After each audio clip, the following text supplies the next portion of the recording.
Dubai, Qatar, Abu Dhabi వంటి ఎడారి దేశాల్లో ఉద్యోగాలకు చేసేవారికి వాళ్ళ ఆశలన్నింటికీ కొద్ది రోజుల నుంచి గండిపడిందని చెప్పుకోవాలి. ఎందుకంటే అక్కడ జరుగుతున్నటువంటి యుద్ధ వాతావరణంతో ప్రస్తుతం చాలామంది ఇబ్బంది పడుతున్నటువంటి పరిస్థితి. అందులో ఇప్పుడు ఏదైతే ఈ విధంగా వెల్డింగు, ఫిట్టర్ ఇలాంటి వర్క్లు నేర్చుకుని అక్కడికి వెళ్ళి ఉద్యోగాలు చేస్తున్నటువంటి వారికి కూడా ప్రస్తుతానికి బ్రేకులు పడిందని చెప్పుకోవాలి. ఎందుకంటే మన ఉత్తరాంధ్ర జిల్లా నుంచి చూసుకోవచ్చు, చాలామంది వేల సంఖ్యలో యువతంతా కూడా ఈ విధంగా ఇన్స్టిట్యూట్లో, ఏజెన్సీలో ట్రైనింగ్ అయ్యి తర్వాత విదేశాల్లో ఉద్యోగాల కోసం నిత్యం కూడా వందలాది మంది, వేలాది మంది వెళ్తూనే ఉంటారు. అలాంటి వాళ్ళకి ప్రస్తుతానికైతే ఎటువంటి ఉపాధి లేని పరిస్థితి కనిపిస్తుంది. ఎందుకంటే అక్కడ జరుగుతున్నటువంటి యుద్ధ పరిస్థితి వల్ల మరోవైపు ఈ గ్యాసు, ఇంధనానికి సంబంధించి కొరత కూడా వేధిస్తున్న క్రమంలో ఈ విధంగా అక్కడ ఉపాధి అవకాశాలు కూడా చాలా ఇబ్బందులు ఎదుర్కొన్నటువంటి పరిస్థితి కనిపిస్తుంది.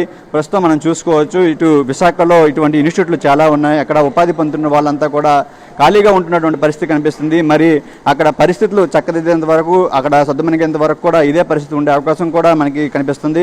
ప్రస్తుతం ఈ ఏజెన్సీ నడుపుతున్నటువంటి నిర్వాహకులు ఉన్నారు, వాళ్ళతో మాట్లాడే ప్రయత్నం చేద్దాం. ప్రస్తుతానికి ఎలా ఉంది సార్ పరిస్థితి, ఏ విధంగా కొనసాగుతుంది? ఇక్కడ యుద్ధ వాతావరణం నడుస్తుంది, ఇక్కడ మీరు ట్రైనింగ్ ఇస్తున్నటువంటి వాళ్ళంతా కూడా యువత వందలాది మంది, వేలాది మంది ఇక్కడ ఉండిపోయినటువంటి పరిస్థితి కనిపిస్తుంది. ఎలా ఉండబోతుంది సార్ సిచ్యువేషన్? చాలా ఇబ్బందికరమైన పరిస్థితి అండి. చాలా ఇబ్బందికరమైన పరిస్థితి ఏర్పడుతుంది. ఇప్పుడు ఏవైతే వెళ్ళవలసిన వాళ్ళు ఉన్నారో, వీసాలు వచ్చి వెళ్ళవలసిన వాళ్ళందరికీ వీసాలు ఎక్స్పైర్ అయిపోయాయి ఆల్రెడీ. చాలా దేశాల్లో కువైట్, సౌదీ వాటిలో అయితే బిల్కుల్ ఎవరు వెళ్ళట్లేదు. అబుదాబి వీటిలో వెళ్తున్నారు కానీ చాలా తక్కువ వెళ్తున్నారు. ప్లస్ ఇంకో చాలా టికెట్ రేట్స్ కూడా, వేసిన ఫ్లైట్లు కూడా చాలా ఎక్కువ హై రేట్లో ఉన్నాయి.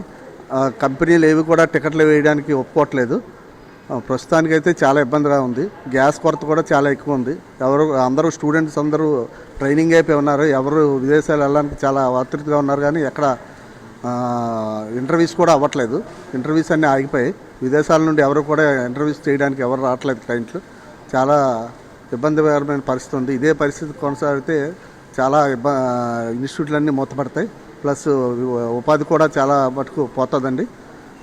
ఇక్కడ లోకల్గా అంత డబ్బులు రావు కాబట్టి అందరూ విదేశాలు వెళ్ళడానికి ట్రై చేస్తూ ఉంటారు. అంటే సుమారు ఎంతమంది ఉండొచ్చు సార్ ఈ విధంగా ట్రైనింగ్ తీసుకొని మనం చేసుకోవచ్చు? ఎక్కువగా ఉత్తరాంధ్ర జిల్లాలు, శ్రీకాకుళం, విజయనగరం, విశాఖ వీళ్ళంతా కూడా విదేశాలకు వెళ్ళి ఉద్యోగాలు చేయడానికి ఇవన్నీ కూడా చేస్తుంటారు.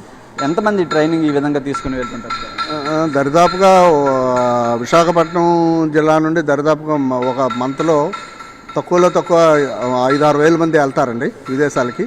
అదే మొత్తం అంతా కూడా ఇచ్చాపురంలో కూడా ఇన్స్టిట్యూట్స్ ఉన్నాయండి. అక్కడ నుండి కూడా ఒక 5-6 వేల మంది వెళ్తారు నెలకి.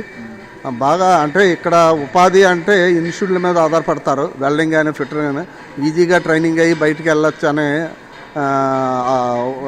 ఉంటారు అందరూ. కానీ ఇప్పుడు చాలా ఇబ్బందికరం, ఎవరికి ఏడ్ చేయాలో కూడా అర్థం అవ్వట్లేదు. ఈ విధంగా కొనసాగితే రాబోయే రోజుల్లో ప్రాబ్లమ్స్ ఫేస్ చేస్తామని మాకు అనిపిస్తూ ఉంది. అంటే గాజువాక ఇటువంటి పరిసర ప్రాంతాల్లో ఎక్కువగా ఎన్ని మొత్తం ఇలాంటి ఇన్స్టిట్యూట్లు ఉన్నాయి, ఏజెన్సీలు ఇవన్నీ కూడా ఉన్నాయి? ఎంతమంది ఇవంతా కూడా ట్రైనింగ్ అంత తీసుకున్నారు?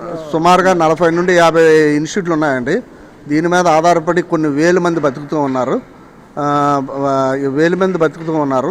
అందుగురించి ఏంటంటే ఇది ఇంటర్వ్యూస్ అవుతేనే ఇక్కడ నుండి జనాలు వెళ్తుంటేనే ఆ ఫ్లోలోనే వీళ్ళందరూ బతుకుతారు. వెల్డింగ్ రాడ్స్ దగ్గర నుండి మెటీరియల్, కన్జ్యూమర్స్ అన్నీ కూడా ఒకరి మీద ఒకరు ఆధారపడుతూ ఉన్నారు. అందువల్ల ఇది ఎంత వేగంగా ఈ యుద్ధం క్లోజ్ చేస్తే అంత వేగంగా మనకి అంత బాగుంటుందని అనుకుంటున్నాం. దీనిపై త్వరగా గవర్నమెంట్ స్పందించి న్యాయం చేయాలని కోరుకుంటున్నామండి. ఇది ప్రస్తుతం ఉన్నటువంటి పరిస్థితి నిర్వాహకులు చెప్తున్నారు. మరోవైపు ఈ విధంగా ఇన్స్టిట్యూట్లో కొన్ని వేలాది మంది కూడా ప్రతి నెల ఈ విధంగా మొత్తం ట్రైనింగ్ అంతా కూడా పొంది, శిక్షణ పొందిన తర్వాత విదేశాలకు, ముఖ్యంగా ఎడారి దేశాలు అయినటువంటి ఏవైతే ఇటు అబుదాబి, దుబాయ్, నెక్స్ట్ ఇక్కడ ఖతర్ ఇటువంటి దేశాలకు ముఖ్యంగా ఎక్కువగా వెళ్తుంటారు. ఈ విధంగా ఉత్తరాంధ్ర జిల్లాకు చెందినటువంటి నిరుద్యోగులంతా కూడా కొంతమంది ఈ విధంగా వెల్డింగ్ అంతా కూడా నేర్చుకొని అక్కడికి వెళ్ళి పనిచేసేటువంటి పరిస్థితులు నెలకొన్నాయి. కానీ ఈ విధంగా ఉంటున్నటువంటి పరిస్థితి కనిపిస్తుంది. ప్రస్తుతానికి ట్రైనింగ్ తీసుకున్నటువంటి వాళ్ళు కూడా ఉన్నారు, వాళ్ళతో మాట్లాడే ప్రయత్నం చేద్దాం. ఎప్పటి నుంచి ట్రైనింగ్ తీసుకుంటున్నారు మీరు? సుమారుగా 3 నెలల నుంచి. 3 నెలల నుంచి. ఎలా ఉంది పరిస్థితి? అక్కడ ప్రాబ్లం అవుతుంది యుద్ధం వల్ల కదా, ఎలా ఉంది పరిస్థితి? చాలా ఇబ్బందిగా ఉంది. ఈ ట్రైనింగ్కి ఇవన్నిటికీ ఎంత అమౌంట్ పే చేయడం జరిగింది? 36,000 కట్టింది. ఇంకా ఎంతమంది ఉన్నారు మీతో పాటు? ఇక్కడ చాలా మంది ఉన్నారు, ఒక 300 మంది దగ్గరకు ఉంటారు.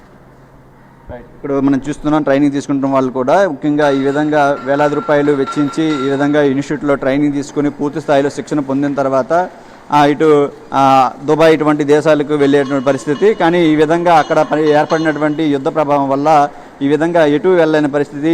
ఇటువైపు అర్హత ఉన్న ట్రైనింగ్ తీసుకున్నా సరే అక్కడ సిచ్యువేషన్ బాగలేక ఇక్కడే ఇంకా అలా ట్రైనింగ్ తీసుకున్నటువంటి పరిస్థితి మనకు కనిపిస్తుంది. ముఖ్యంగా చూసుకోవచ్చు అటు గాజువాక ఈ పరిసర ప్రాంతాల్లోనే ఎక్కువగా 40 నుంచి 50 వరకు ఇటువంటి ఇన్స్టిట్యూట్లు ఉన్నాయి. అందులో 5-6 వేల మంది కూడా ట్రైనింగ్ తీసుకున్నటువంటి పరిస్థితి మనకు కనిపిస్తుంది. ఇప్పుడు అక్కడ యుద్ధ పరిస్థితుల వల్ల ఈ విధంగా చాలా ఇబ్బందులు ఎదుర్కొంటున్నామని చెప్తున్నటువంటి పరిస్థితి మనం చూస్తున్నాం. ముఖ్యంగా ఇటు ఈ 3 జిల్లాలతో పాటు ఇటు గోదావరి జిల్లాలకు సంబంధించిన వాళ్ళు కూడా చాలామంది ఇక్కడికి అత్యున్నతమైనటువంటి ట్రైనింగ్ తీసుకొని ఈ విధంగా బయట దేశాలకు వెళ్ళి అక్కడ వెల్డింగ్, ఫిట్టింగ్, ఇటువంటి గ్యాస్ విధంగా అన్ని విభాగాల్లో పనిచేయడానికి రెడీగా అవుతున్నటువంటి పరిస్థితి కనిపిస్తుంది. ఎన్ని రోజుల నుంచి ఇక్కడ ట్రైనర్ ఎలా ఉందండి సిచ్యువేషన్ ఇక్కడ ఎలా ఉంది? ఇప్పుడైతే మేము 2 months నుంచి ఇబ్బంది పడుతున్నాం అండి. కుర్రోళ్ళు ఎవరు మూవింగ్ అవ్వట్లేదు. దుబాయ్ కానీ గల్ఫ్ కంట్రీలు దేనికి కూడా వెళ్ళట్లేదు. అంటే జనరల్గా రొటేషన్ ఏ విధంగా జరుగుతుంటుంది ప్రతి మంత్కి? మాకు ఒక 20 members వరకు వెళ్తారండి మా స్టూడెంట్లు. 2 months అయింది, ఇంకా ఒకరు కూడా వెళ్ళలేదు. మరి ఎలా ఉంటుంది వాళ్ళకి ఇబ్బంది? ఎందుకంటే గ్యాస్ కూడా దొరకట్లేదు, వాళ్ళకి రూముల్లో గ్యాస్ దొరకట్లేదు, ఇబ్బంది పడుతున్నాం. వాళ్ళు ఏమంటున్నారు అంటే అదే మేము బయటికి వెళ్ళడానికి ఇక్కడ నేర్చుకోవడానికి వచ్చాం, ఇంకా మేము వెళ్ళకపోతే ఎలా, మాకు ఎక్కడ నుంచి మా ఫ్యామిలీస్ రొటేట్ అవుతాయి అని చెప్పేసి. ఓకే, ఇది ఈ విధంగా సామాన్య మధ్యతరగతి కుటుంబానికి చెందినటువంటి వాళ్ళంతా కూడా ఈ విధంగా వెల్డింగ్ ఇదంతా కూడా నేర్చుకొని తర్వాత బయట దేశాలకు వెళ్ళాలనుకుంటారు. ఎలా ఉంది సార్ సిచ్యువేషన్? ఎలా ఉంది ఇక్కడ? మీ ట్రైనింగ్ ఇస్తున్నారు, అయినా సరే మీ స్టూడెంట్స్ అంతా కూడా ఉండిపోతున్న పరిస్థితి ఎలా ఉంది సార్ సిచ్యువేషన్? చాలా ఇబ్బందికరమైన పరిస్థితులు ఎదుర్కొంటున్నామండి. గత 3 నెలల నుంచి మనము ఎప్పుడైతే ఈ వారు ఇరాన్, ఇజ్రాయిల్, అమెరికా వారు ఎప్పుడైతే స్టార్ట్ అయిందో అప్పటి నుంచి కూడా మేము చాలా ఇబ్బందులు ఎదుర్కొన్నాం. గత 15 సంవత్సరాల నుంచి మన గాజువాక పారిశ్రామిక ప్రాంతంలో 40 నుంచి 50 సంవత్సరాలు 40 నుంచి 50 ఇన్స్టిట్యూట్లు ట్రైనింగ్ ఇచ్చి ఉపాధికి యువతకి ఎంతో ఉపాధి కల్పిస్తున్నాం మన గాజువాక ప్రాంతంలో. నాట్ ఓన్లీ మన విశాఖపట్నం అండి, ఉత్తరాంధ్ర జిల్లాలు మరియు ఇండియాలో అనేక స్టేట్స్ నుంచి కూడా ఒరిస్సా, బీహారు, కల్కట్టా అక్కడి నుంచి వచ్చి మనకి యువత అంతా వచ్చి ఇక్కడ ఉపాధికి మంచి స్కిల్ డెవలప్మెంట్ సెంటర్లు మన దగ్గర ఆటోనగర్లో ఉన్నాయి. ఇప్పుడు అందరూ స్కిల్ డెవలప్ అయిపోయి ఫెట్టర్స్, వెల్డర్స్, ఎలక్ట్రీషియన్స్, రిగ్గర్స్, స్కఫోల్డర్స్ అందరూ కూడా స్కిల్ డెవలప్ అయ్యి ఇప్పుడు ఇంటర్వ్యూలో కూడా వాళ్ళందరూ ఉత్తీర్ణత సాధించి ఇప్పుడు వీసాల కోసము అండ్ ఫ్లైట్ ఎయిడ్ కోసం వెయిటింగ్లో ఉన్నారండి. ఇప్పుడు 3 నెలల నుంచి కూడా మాకు అనేక వీసాలు ఎక్స్పైర్ అయిపోయి అనేక ఇబ్బందులు పడుతున్నాం. అలాగే మాతో పాటు మా ఇన్స్టిట్యూట్ నడిపే సంస్థలతో పాటు మాకు అనేక మంది మా ఇన్స్టిట్యూట్లో ఏదైతే మా సిబ్బంది ఉన్నారో, ఆఫీస్ అసిస్టెంట్స్ కానీ, మా ఇన్స్ట్రక్టర్స్ కానీ, వాళ్ళ ఫ్యామిలీస్, అలాగే మాకు ఏదైతే కనెక్టివిటీ ఉంటాయో consumables, grinding wheels, LPG, oxygen, organ, ఇలాంటి ఆర్గాన్ గ్యాస్లు ఇలాంటితో మేము ఈ వారి వల్ల చాలా ఇబ్బంది పడుతున్నామండి. దయచేసి తక్షణమే స్పందించి అన్ని దేశాలు కూడా స్పందించి ఈ వారిని ఆపగలిగితే ఈ యొక్క యువతకి మంచి ఉపాధి కలిగించి ఇది అవుతుందండి. అన్ని రకాలుగా చాలా ఇబ్బంది పడుతున్నప్పుడు. రైట్, ఇది నిర్వాహకుల యొక్క వర్షన్. ముఖ్యంగా చూసుకుంటే వార్ ఎఫెక్ట్ వల్ల చాలా రంగాల వాళ్ళు చాలా సఫర్ అవుతున్నారు. అందులో ఈ విధంగా వెల్డింగ్ ఇదంతా కూడా నేర్చుకొని విదేశాలకు వెళ్ళి అక్కడ ఉద్యోగాలు చేయాలని భావించే సామాన్య మధ్యతరగతి కుటుంబాలకు చెందినటువంటి యువత అంతా కూడా చాలా స్ట్రగుల్ అవుతున్నారు. గత 3 నెలల నుంచి కూడా వేలాది రూపాయలు వెచ్చించి ఇక్కడ శిక్షణ పొంది తర్వాత అక్కడికి వెళ్ళాలంటే ఫ్లైట్ టికెట్లు కూడా చాలా రేట్లు పెరిగిపోయాయి. దాంతోపాటు అక్కడ గ్యాస్ కొరత కూడా వేధిస్తుంటే వీళ్ళంతా కూడా అక్కడ వెళ్లకుండా వీసాలు కూడా ఎక్స్పైర్ అయిపోయి తర్వాత వీళ్ళంతా కూడా చాలా ఇబ్బందులు పడుతున్నటువంటి పరిస్థితి కనిపిస్తుంది. మరి యుద్ధ వాతావరణం అనేది సద్దుమణిగేంత వరకు కూడా ఈ కష్టాలు వీరికి తప్పేలా లేవు. కేవలం ప్రసాద్తో చిరంజీవి, ఎన్టీవీ, విశాఖ నుంచి.